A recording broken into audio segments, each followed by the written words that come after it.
ಮಾನ್ಯ BMS ನಾಯಕರಾದಂಥ ಮಹದೇವನವರಿಗೆ ನಮಸ್ಕಾರಗಳು.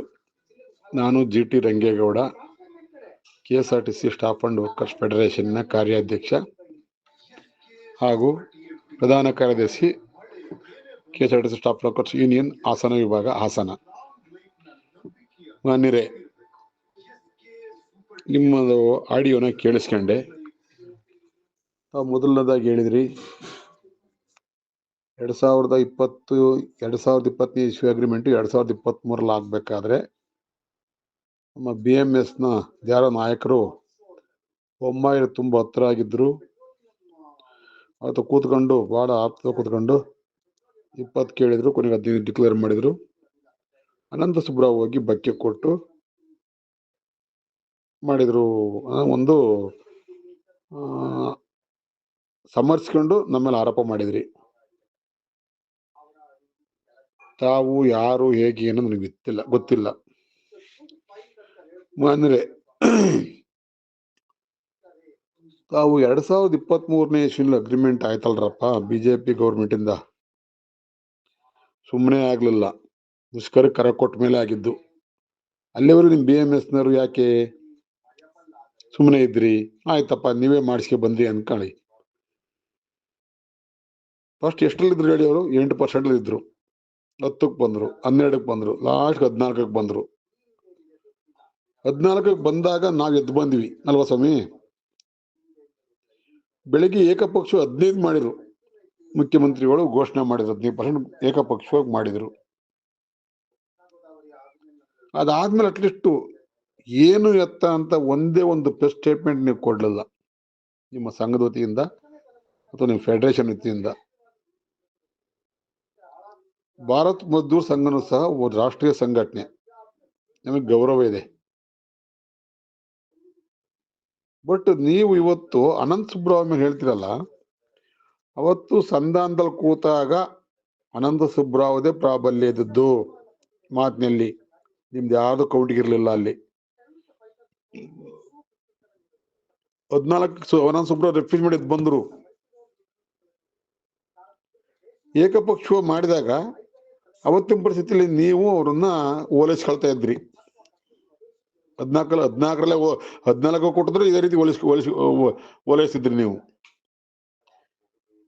ಅವತ್ತಿನ ಪರಿಸ್ಥಿತಿಲಿ ಕೊರೋನಾ ಬಂದು ಆಗ್ತಾನೆ ಸಂಸ್ಥೆ ಚೇತರಿಸ್ಕೊಳ್ತಾ ಇತ್ತು.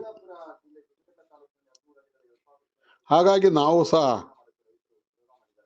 ಅದನ್ನು ಒಪ್ಕೋಬೇಕಾ ಬಂತು. ಒಪ್ಕೊಂಡು ನಾವೇನು ಅಧಿಕೃತವಾಗಿ ಒಪ್ಕೊಂಡಿಲ್ಲ, ಸೋ ಬೆಟರ್ ಅನ್ನೋ ರೀತಿಯಲ್ಲಿ ನಾವಿದ್ದೀವಿ. ಆಯ್ತು ಸ್ವಾಮಿ, ಅಷ್ಟೊಂದು ಚೆನ್ನಾಗಿದ್ದಿದ್ರೆ ಮತ್ತೆ ಯಾಕೆ ಸ್ವಾಮಿ ನೀವು ಬರೀ 26 ತಿಂಗಳ ಬಗ್ಗೆ ಕೊಟ್ಟಿರೋದ್ರ ಬಗ್ಗೆ ಅಬ್ಜೆಕ್ಷನ್ ನೀವು ಯಾಕೆ ಮಾಡಲಾಗ?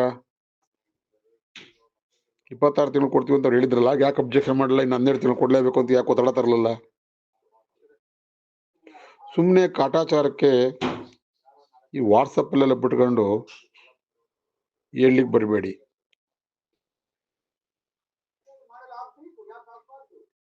ತಾವು ಹೇಳ್ತೀರಿ, ಹೊಗಳ್ತೀರಿ, ಒಂದ್ ಕಡೆ ಸರ್ಕಾರ ಹೊಗಳ್ತೀರಿ, ನೀವು BJP ಆಗಿದ್ಕೊಂಡು ಕಾಂಗ್ರೆಸ್ ಹೊಗಳ್ತೀರಿ, ಸಂತೋಷ, ಒಳ್ಳೆ ಕೆಲಸ ಹೊಗಳಬೇಕು ಯಾರಾದ್ರೂ. ಇದನ್ನ ನೀವು ಪ್ರೆಸ್ ಮೀಡಿಯಾದ ಮುಖಾಂತರ ಮಾತಾಡಿ ಇನ್ನೂ ಗೌರವ ಜಾಸ್ತಿ ಆಗುತ್ತೆ. ಇಲ್ಲಿ ಬರೀ KSRTC ಗ್ರೂಪ್ ನಲ್ಲಿ ಮಾಡಿ ಸಾಲದು, ಅದು ಮೀಡಿಯಾದಲ್ಲಿ ಹೋಗ್ಬೇಕು. ನೀವು ಬೈಟಲ್ಲಿ ಕೂತ್ಕೊಂಡು ಪ್ರೆಸ್ ಮೀಟ್ ಅಲ್ಲಿ ಹೇಳಬೇಕು. ಇದನ್ನ ಆ ಶಕ್ತಿ ರೂಢಿಸ್ಕೊಳ್ಳಿ ಅಂತ ನಿಮ್ಮಲ್ಲಿ ಕೇಳ್ತೀನಿ. ಇನ್ನು ಕೋರ್ಟಲ್ಲಿ PI ಇಲಾಖೆ ಬರ್ತಾರೆ, ನಾಳೆ ಕೋರ್ಟ್ ಮುಂದೆ ನಾವು ಇದನ್ನ ಗಮನ ತರ್ತೀವಿ. ಇಷ್ಟು ದಿನ ಎಲ್ಗೋಯ್ದ್ರು ಸ್ವಾಮಿ? 2ನೇ ಬಾರಿ ಎರಡನೇ ಬಾರಿ ಮುಚ್ಕರಕ್ಕೆ PI ಆಗ್ತಿರೋದು ಪಬ್ಲಿಕ್ಸ್. ಇಷ್ಟು ದಿನ ಎಲ್ಲೋಗಿದ್ರಿ ನೀವು? ಇವಾಗ ನಿವೃತ್ತಿ ಆದ್ಮೇಲೆ ನೆನಪು ಬರ್ತಾ ಇದೆ. ಈಗ ಮೊದಲು ಡ್ಯೂಟಿ ಕರ್ತವ್ಯದಲ್ಲಿದ್ದಾಗ ಮಾತಾಡ್ಲಿಕ್ಕೆ ವಾಯ್ಸ್ ಇರ್ಲೋ ನಿಮಗೆ?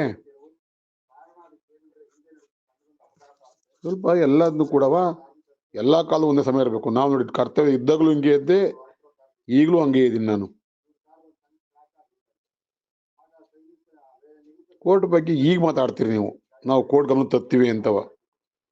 ಅವೆಲ್ಲ ತಂದಿದೀವಿ ಸ್ವಾಮಿ. ಅದಕ್ಕೆ ತಂದ್ರಿಂದಲೇ ಕೋರ್ಟ್ ಇವತ್ತು ಸರ್ಕಾರಕ್ಕೆ ಆದೇಶ ಮಾಡಿರೋದು, ಕೂತ್ ಬಗೆಹರಿಸಿ ಅದನ್ನ ಅಂತವ. ಡೇಟ್ ಎಕ್ಸ್ಟೆಂಡ್ ಆಗ್ತಾ ಇರೋದು. ಇಲ್ಲ ಕೇಸ್ ಇಷ್ಟಕ್ಕೆ ವಜಾ ಮಾಡೋದ.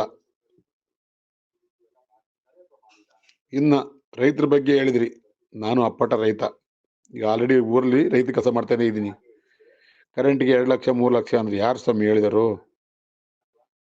ನಾನು ಕೂಡ 2 ಮೋಟರ್ ಕನೆಕ್ಷನ್ ದುಡ್ಡು ಕಟ್ಟಿದ್ದೆ. ನನ್ನ ತಮ್ಮ ನಾನು ಇಬ್ರು ಕಟ್ಟಿದೀವಿ. 26,000 ಚಿಲ್ಲರೆ ಒಂದು ಬೋರಲ್ಗೆ ಕನೆಕ್ಷನ್ ತಗೊಂಡಿದೀವಿ, ಕೊಟ್ಟಿದ್ದಾರೆ. ರಸಗೊಬ್ಬರದ ಬಗ್ಗೆ ಹೇಳಿದ್ರಿ. ರಸಗೊಬ್ಬರ ರೇಟ್ನ ಕಮ್ಮಿ ಮಾಡಿದ್ವಿ. ಯಾರು ಸ್ವಾಮಿ ರಸಗೊಬ್ಬರನ ರೇಟ್ ಡೌನ್ ಮಾಡೋದು? ನೆನಪಿದೆಯಾ? ಅರಿವಿದೆ ನಿಮಗೆ? ರಸಗೊಬ್ಬರದ ದರ ನಿಯಂತ್ರಣ ಮಾಡೋದು, ಸಪ್ಲೈ ಕೊಡೋದು ಮೀನ್ಸ್ ಸೆಂಟ್ರಲ್ ಗೌರ್ಮೆಂಟು, ಯಾವ ಸರ್ಕಾರವಾಗಿರ್ಬೋದು, ಸೆಂಟ್ರಲ್ ಗೌರ್ಮೆಂಟ್ ಕೊಡ್ತಕ್ಕಂಥದ್ದು. ಅದನ್ನು ಸ್ಪಷ್ಟ ತಿಳ್ಕೊಳ್ಳಿ ಸ್ವಾಮಿ. ಹೆಂಗಾರು BMS BJP ಮೂಲದವರು ಅದನ್ನ ನಿಮ್ಮ ಸೆಂಟ್ರಲ್ ಗೌರ್ಮೆಂಟ್ ಇರ್ತಕ್ಕಂಥ ಹಾಲಿ ಇರ್ತಕ್ಕಂಥ ಪ್ರಧಾನಿ ಮೋದಿಜಿಯವರಿಗೆ ಗಮನಕ್ಕೆ ತನ್ನಿ. ಸುಮ್ಮನೆ ಯಾವುದೋ ವಿಷಯ ತಂದು ಏನೋ ರಬ್ ಮಾಡ್ಕೋಬೇಡಿ. ಇಲ್ಲಿ ಒಂದಿಷ್ಟೇ ಮನವಿ. KSRTC ನೌಕರಿಗೆ ಅನ್ಯಾಯ ಆಗಿದೆ. ಹೌದು, ನಾಯಿ ಕೋಡೆಗಳು ಮುಟ್ಕೊಂಡಿದ್ದಾವೆ. ಯಾವಾಗ ಮುಟ್ಕೊಂಡು 2017 ಶುರು ಆಯ್ತು. ಯಾವಾಗ 2016ರಲ್ಲಿ ಇದರಲ್ಲಿ ಉತ್ತಮವಾದ ಅಗ್ರಿಮೆಂಟ್ ಆಯ್ತು. 12.5%. ಸಿದ್ದರಾಮಯ್ಯ ಮಗ ಸತ್ತೋರು ಕೂಡ ಅವತ್ತು ರಾತ್ರಿ 10 11 ಗಂಟೆ ಕೂಡ ಕೂತು ಅದನ್ನ ಬಗೆಹರಿಸ್ಕೊಟ್ಟು ಹೋಗಿದ್ದು ಸಿದ್ದರಾಮಯ್ಯ ಆಯ್ತು. ಅದಾದ ನಂತರ ಏನ್ ನಿಮ್ಮ ಸೌತ್ ಕೆನರಾ ವಿಭಾಗದ ವಿಜಯ್ ಕುಮಾರ್ ರೈ ಅಂದಿನ KSRTCಯ ಮುಖ್ಯ ಕಾರ್ಮಿಕ ಕಲ್ಯಾಣಾಧಿಕಾರಿಯಾಗಿದ್ದಂತ ಅಯೋಗ್ಯ, ಅವನು ಹುಟ್ಟಾಕ್ತ ಚಂದ್ರನ ಕೂಟನ ATC ತುಳಿಬೇಕು ಅಂದವ. ಅವತ್ತು ನೀವೆಲ್ಲ ನಿಷ್ಕ್ರಿಯ ಆಗಿದ್ರಿ, ಮಾತಾಡ್ತಿರಲಿಲ್ಲ. ಇವತ್ತಿನವರೆಗೂ ಕೂಡ ನೀವೆಲ್ಲೂ ಕೂಡ ಚಲನವಲಯ ಎಂದಿಲ್ಲ, ಯಾವುದೇ ಕಾರ್ಯಕ್ರಮ ರೂಪಿಸ್ತಾ ಇಲ್ಲ. ನೌಕರರ ಸಂಬಳ ಸಾರಿಗೆ ಹೆಚ್ಚಾಗೋದ್ರ ಬಗ್ಗೆ ಬರೀ ಇಲ್ಲಿ ಹೇಳಿದ್ರೆ ಸಾಲು ಸ್ವಾಮಿ. ಕಾರ್ಯಕ್ರಮ ರೂಪಿಸ್ಬೇಕು, ಆಂದೋಲನ ಮಾಡಬೇಕು. ನೀವು ಯಾವ್ದು ಇವತ್ತಿನವರೆಗೂ ಮಾಡಿಲ್ಲ.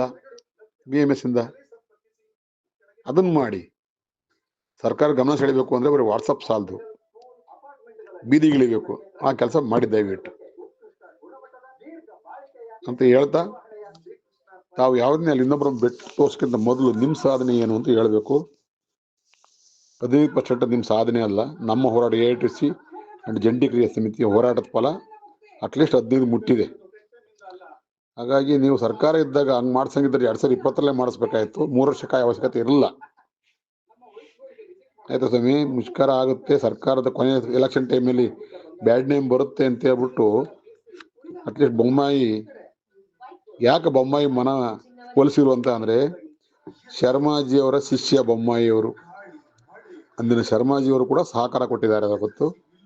ಹಾಗಾಗಿ ಸಾಧನೆ ಜಂಟಿ ಕ್ರಿಯಾ ಸಮಿತಿ ಸೇರಬೇಕು. ತಾವು ಅದನ್ನ ಆ ಒಂದು ಕ್ರಿಯೆನ ತಮ್ಮ ಮೇಲೆ ಒತ್ಕೋಬೇಡಿ ಅಂತ ಹೇಳ್ತಾ ತಮ್ಮಲ್ಲಿ ಮನವಿ ಮಾಡ್ಕೊಳ್ತಾ, ಇನ್ನು ಮುಂದೆ ಆದ್ರೂ ಕೂಡ ಹೋರಾಟದ ಮೂಲಕ ನಾವು ಪಡಿಬೇಕು. ನೀವು ಸಹ ಆ ಥರ ಬರ್ತೀರಿ.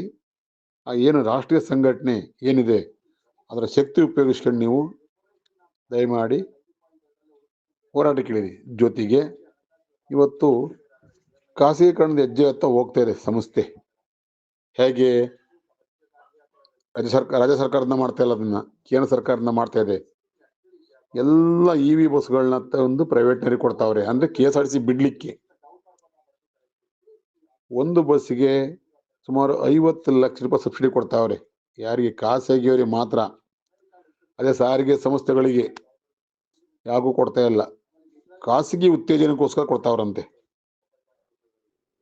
ನಿಮಗೆ ಆ ಮಟ್ಟದ ಶಕ್ತಿ ಇದ್ರೆ ದಯಮಾಡಿ ನಿಮ್ಮ ಏನು BJP ಯಾರು ಆಪ್ತರಿದ್ರೆ ಅದನ್ನ ಸ್ಟಾಪ್ ಮಾಡಿಸಿ, ಸಾರಿಗೆ ಸಂಸ್ಥೆಗಳು ಏನಿದಾವೆ ಅವುಗಳಿಗೆ 50 ಲಕ್ಷ ಸಬ್ಸಿಡಿ ಕೊಡೋಕೆ ವ್ಯವಸ್ಥೆ ಮಾಡಿದರೆ ಸಂಸ್ಥೆನೂ ಉಳಿಯುತ್ತೆ, ಹೊಸದಾಗಿ ನೌಕರರು ನೇಮಕ ಆಗ್ತಾರೆ, ಮುಂದಿನ ದಿನ ಪೀಳಿಗೆಗೂ ಅನುಕೂಲ ಆಗುತ್ತೆ ಅಂತ ಹೇಳ್ತಾ ನನ್ನ ಮಾತು ಮುಗಿಸ್ತೀನಿ. ನಮಸ್ತೆ.